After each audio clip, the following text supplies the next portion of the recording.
Hi friends, my name is Amit Mehta and welcome to wealth Chanakya. दोस्तों, आज का जो वीडियो हमारा है वो है इनकम टैक्स के ऊपर भी पूरा वीडियो रहेगा। तो आज हम जानेंगे कि सैलरी पर्सन है, कोई भी पर्सन अगर जॉब करता है तो उनको सैलरी बाद में मिलती है, पहले उसका इनकम टैक्स कट जाता है।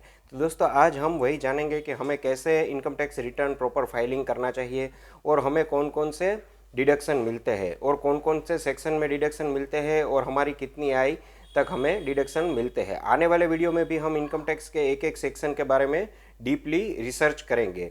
तो दोस्तों, सबसे पहले इंडिया में इनकम टैक्स का जो है वो सैलराइड पर्सन जो भी गवर्नमेंट या किसी भी प्राइवेट फर्म में जॉब करते हैं उनका इनकम टैक्स कटता ही है।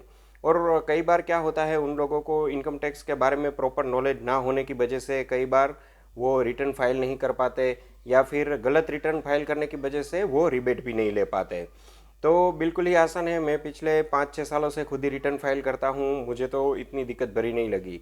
अगर आप मेरा वीडियो ध्यान से देखेंगे तो शायद आपकी भी कुछ क्वेरी सॉल्व हो जाए, और कुछ क्वेरी रह जाए तो मुझे कमेंट में ज़रूर दीजिए। दोस्तों, रिसेंटली अगर देखें तो 2020-21 का रिटर्न हमें फाइल करना है। तो 20-21 का रिटर्न आप जब भी सैलराइड पर्सन है, आज का वीडियो बेसिकली सैलराइड पर्सन और 60 साल के जो नीचे के लोग हैं, यानी कि जो सीनियर सिटीजन नहीं है, उनके ऊपर बेस्ड है। तो दोस्तों, रिसेंटली देखें तो इंडिया में दो टैक्स रिजीम चल रहे हैं, एक है ओल्ड स्कीम और एक है नई स्कीम। तो सबसे पहले तो हमें जान लेना है कि ओल्ड रिजीम हमें अपनाना है या न्यू रिजीम। दोस्तों, एक बार हम न्यू रिजीम में चले गए तो फिर हमें वही रखना है, और ओल्ड रिजीम में अगर रहते हैं तो हमें ओल्ड रिजीम के मुताबिक ही रहना है। तो ओल्ड रिजीम के भी कुछ अपने फ़ायदे हैं, नुकसान भी है। न्यू रिजीम के भी अपने कुछ फ़ायदे हैं, नुकसान है। जैसे जैसे टैक्स स्लैब बढ़ता है वैसे दोनों में डिफ़र पड़ता है। तो दोस्तों, सबसे पहले हम जानते हैं कि ओल्ड ओल्ड रिजीम में क्या है और ये कैसे काम करता है। तो दोस्तों, जिन लोगों की सैलरी 2.5 लाख से कम है, अगर उन्होंने ओल्ड टैक्स रिजीम यानी कि अब तक की जो भी चली आ रही परंपरा है उसके मुताबिक उन्होंने अपना रखा है, तो उनको कोई भी टैक्स पे नहीं करना है। अगर किसी पर्सन की मान लीजिए कि 2.5 लाख से 5 लाख तक के बीच में इनकम हो जाती है तो भी उस पर्सन के इनकम टैक्स 5% होता है। लेकिन अगर आपकी इनकम 5 लाख से कम ही रहती है तो वो आपका इनकम टैक्स जीरो ही मिलेगा। इन शॉर्ट अगर कहे तो ओल्ड रिजिम में 5 लाख तक आपका टैक्स फ्री ही रहेगा। लेकिन अगर आपकी इनकम 5 लाख से एक भी रुपया ज़्यादा होती है तो पूरे 2.5 लाख से लेके 5 लाख तक की अमाउंट के ऊपर 5% टैक्स लगेगा, जो कि 12,500 रुपये होता है। और 5 लाख के ऊपर मान लीजिए 10,000 रुपीज़ भी गए तो उसके ऊपर 20% आपको टैक्स देना है। तो ओल्ड रिजिम में 2.5 लाख तक बिल्कुल फ्री है, 2.5 लाख से 5 लाख तक 5% टैक्स लगता है। लेकिन अगर आप 5 लाख से ऊपर जाते हैं तो आपकी इनकम 5 लाख से कम रहती है तो कोई टैक्स देने की ज़रूरत नहीं है, या फिर वो आपको रिफ़ंड हो जाता है। अगर कटता भी है तो फिर रिफ़ंड हो जाता है। अब आता है 5 लाख के ऊपर, 5 से 7.5 लाख तक आपका अगर ओल्ड रिजिम में है तो 20% टैक्स कटेगा। 7.5 से 10 लाख के स्लैब में अगर आप आते हैं तो भी आपका 20% टैक्स जाएगा। अगर 10 से 12.5 या 12.5 से 15 या फिर 15 से ऊपर आप जाते हैं, यानी कि इन शॉर्ट अगर आप ओल्ड टैक्स रिजिम में है और आपकी इनकम 10 लाख से ऊपर जाती है तो फिर आप 30% के स्लैब में आ जाएंगे। दोस्तों, इसका मतलब है कि 10 लाख से जो भी ऊपर की इनकम जाती है उसके ऊपर ही 30% टैक्स लगेगा, बाकी की जो इनकम है वो स्लैब वाइज टैक्स लगेगा। दोस्तों, अब हम आ जाते हैं नए टैक्स रिजिम के। अगर आप नए टैक्स रिजिम का ऑप्शन चूज करते हैं तो फिर आपको क्या बेनिफिट मिलता है। तो नए टैक्स रिजिम में 2.5 लाख तक जो ओल्ड टैक्स रिजिम में है उसी तरह कोई भी टैक्स नहीं है। अगर आपकी इनकम 2.5 लाख या उससे कम है तो आपको कोई टैक्स देना नहीं है। लेकिन अगर आपकी इनकम 2.5 लाख से 5 लाख है, फिर वो 3 लाख भी क्यों ना हो, तो 2.5 लाख से 3 लाख तक जो भी 50,000 आपका एक्स्ट्रा हुआ उसके ऊपर आपको 5% टैक्स देना ही देना है। और अगर आपकी इनकम 5 लाख से 7.5 लाख जाती है तो फिर आपका स्लैब ऐसे ऐसे हर 2.5 लाख में 5% बढ़ता जाएगा, यानी कि 5 से 7.5 में आपको 10%, 7.5 से 10 में आपको 15%, 10 से 12.5 में आपको 20%, और 12.5 से 15 में आपको 25%, और 15 लाख के ऊपर आपको 30% टैक्स देना ही है।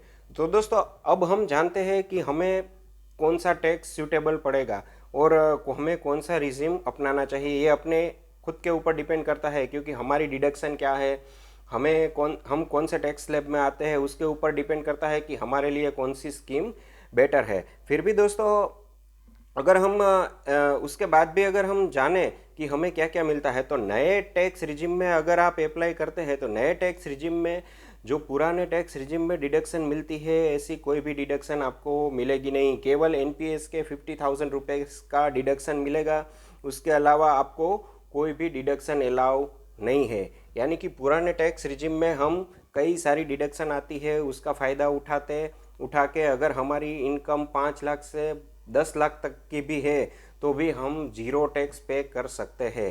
तो दोस्तों उसके बारे में भी हम जानेंगे और डीपली ईच सेक्शन कैसे इनकम टैक्स हमें लीगली बचाना है उसके बारे में हम आगे के वीडियो में भी जानेंगे। तो दोस्तों अगर हम नए टैक्स स्लैब में आते हैं तो हमें सबके ऊपर टैक्स देना पड़ता है, फिर आपका वो पीएफ कटता हो उसके ऊपर भी देना है, उसमें स्टैंडर्ड डिडक्शन भी अलाउ नहीं है, फी एलआई या कुछ भी आपका एलआई नहीं है, अलाउ नहीं है, पीपीएफ भी अलाउ नहीं है, कुछ भी डिडक्शन मतलब अलाउ नहीं है, उसमें आपकी इनकम के ऊपर आपको टैक्स देना ही देना है।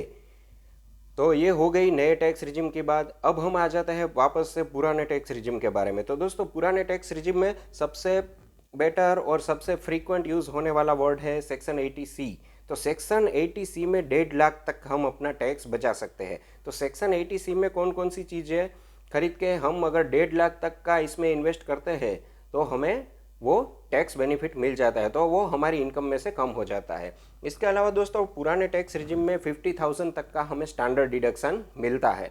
यानी कि अगर हमारी इनकम 5.5 लाख होती है तो 50,000 उसमें स्टैंडर्ड डिडक्शन है, तो आपको कोई भी टैक्स देने की ज़रूरत नहीं है। इसके अलावा जो भी आपका प्रोफेशनल टैक्स 200 रुपये कटता है पर महीने, वो 12 मल्टीप्लाई 200 यानी कि 2400 रुपये वो भी आपको टैक्स में रिलीफ ही है। इसके अलावा दोस्तों अगर हम 80C सेक्शन के में आ जाते हैं तो 80C सेक्शन में अगर हमने लाइफ इंश्योरेंस पॉलिसी ले रखी है तो उसके 1.5 लाख रुपए तक की लिमिट है। इसके अलावा अगर हमने इक्विटी लिंक सेविंग स्कीम में कोई इन्वेस्ट किया हुआ है या जो हमारा प्रोविडेंट फंड कटता है, फिर वो एम्प्लॉय प्रोविडेंट फंड किसी भी तरह का हो, जीपीएफ हो, सीपीएफ हो या वीपीएफ वॉलेंटरी प्रोविडेंट फंड हो, वो सारे 1.5 लाख की लिमिट में ही आ जाते हैं। इसके अलावा पेंशन स्कीम में है, बच्चों की अगर हमने कोई ट्यूशन फी दे रखी है तो उसको भी हम इसमें अवेल करवा सकते हैं। इसके अलावा सुकन्या समृद्धि स्कीम में इन्वेस्ट किए हुए पैसे, पीपीएफ में इन्वेस्ट किए हुए पैसे, पोस्ट ऑफिस की 5 ईयर स्कीम होती है टैक्स सेविंग की। इसके अलावा बैंकों की भी 5 ईयर टैक्स सेविंग स्कीम होती है। इसके अलावा नेशनल सेविंग सर्टिफिकेट अगर हमने पोस्ट से ले रखा है, ऐसी सारी स्कीमें 80C के अंतर्गत आती है, लेकिन मैक्सिमम 1.5 लाख ही। मान लीजिए आपका इन्वेस्टमेंट 2.5 लाख, 3 लाख, 5 लाख हो गया, लेकिन आपको मैक्सिमम 1.5 लाख तक की ही लिमिट में ये एग्जम्प्ट मिलेगा। तो दोस्तों ये हो गया 1.5 लाख तक की 80C के अंतर्गत मिलने वाली छूट। 50,000 का स्टैंडर्ड डिडक्शन यानी कि 2 लाख, मतलब कि आपकी इनकम 7 लाख तक की है तो आप ये 80C में 1.5 लाख और 50,000 का स्टैंडर्ड डिडक्शन देके बिल्कुल ही ज़ीरो टैक्स पे कर सकते हैं 7 लाख आपकी इनकम होने के बावजूद। इसके अलावा दोस्तों अगर हम देखें तो खुद का अगर मेडिक्लेम ले रखा है तो वो 25,000 तक हमें सेक्शन 80D के तहत एग्जम्पशन मिलता है। इसके अलावा अगर हमने अपने सीनियर सिटीजन मदर फादर है उसका मेडिक्लेम हमने ले रखा है तो वो हम सेक्शन 80D के तहत एक्स्ट्रा यानी कि 50,000 एक्स्ट्रा हम अवेल करवा सकते हैं। इसके अलावा दोस्तों दूसरे डिडक्शन के बारे में जाने तो होम लोन सबसे बेस्ट होता है पुराने टैक्स रिजिम में।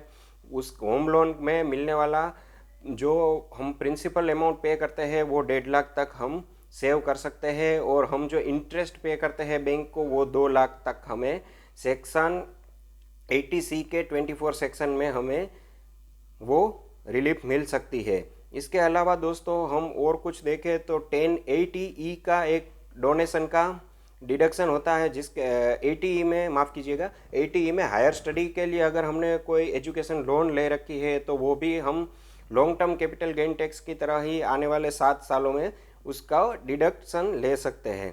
इसके अलावा 80G सेक्शन एक ऐसा है जिसमें अगर हमने किसी भी चैरिटेबल ट्रस्ट या ऐसी गवर्नमेंट की इंस्टीट्यूशन है जो जिसमें गवर्नमेंट ने रिकॉग्नाइज किया है कि भैया इसमें आप अगर डोनेशन देते हैं तो आपको 50%, 70%, 75 या 100% तक आपका टैक्स बेनिफिट मिलेगा, तो उसमें डोनेशन अगर आप करते हैं तो वो 80G के तहत आपको टैक्स में बेनिफिट दिलाएगा। इसके अलावा दोस्तों सेविंग अकाउंट में आपको जो भी इंटरेस्ट मिलता है वो 10,000 तक सेक्शन 80 टीटीए के तहत एग्जम्प्ट है। और अगर आपने कोई फिक्स डिपॉजिट या फिर और कोई कुछ भी डिपॉजिट करवा रखी है तो उसका 50,000 तक का पर एनम जो इंटरेस्ट मिलता है वो भी इस स्कीम के तहत एग्जम्प्ट है। इसके अलावा दोस्तों 80 के तहत होम लोन का इंटरेस्ट 50,000 तक का आप एग्जम्प्ट कर सकते हैं। तो दोस्तों ये हो गई कुछ डिडक्शन। अगर आप मेरा पर्सनल व्यू पूछे तो अगर आपकी इनकम 10 लाख के आसपास है और अगर आपने होम लोन ले रखा है, इन्वेस्टमेंट कर रखा है, आपका फंड अच्छा सा कटता है, तो अगर आपकी 10 लाख तक की इनकम है तो आपके लिए पुराना टैक्स रिजीम अच्छा रहेगा। मगर आपकी इनकम 10 लाख से लेकर 15 लाख तक के बीच के स्लैब में आती है तो आपके लिए नया टैक्स रिजीम अच्छा रहेगा। ये मेरा पर्सनल ओपिनियन है, लोगों के अलग अलग ओपिनियन हो सकते हैं। तो आप अपनी टैक्स डिडक्शन देखिए, आपको कौन सी स्कीम सूट करती है उस मुताबिक आप देखिए। अपना रिटर्न इनकम टैक्स की वेबसाइट के ऊपर बहुत ही इजीली फाइल हो जाता है और फाइल कीजिए। आने वाले वीडियो में ये ईच सेक्शन के बारे में हम जानेंगे और आगे भी कुछ सीखते रहेंगे। अगर आपको मेरा वीडियो अच्छा लगा हो तो लाइक्स कीजिए, मेरी चैनल को सब्सक्राइब कीजिए। मिलते हैं अगले वीडियो में, बाय।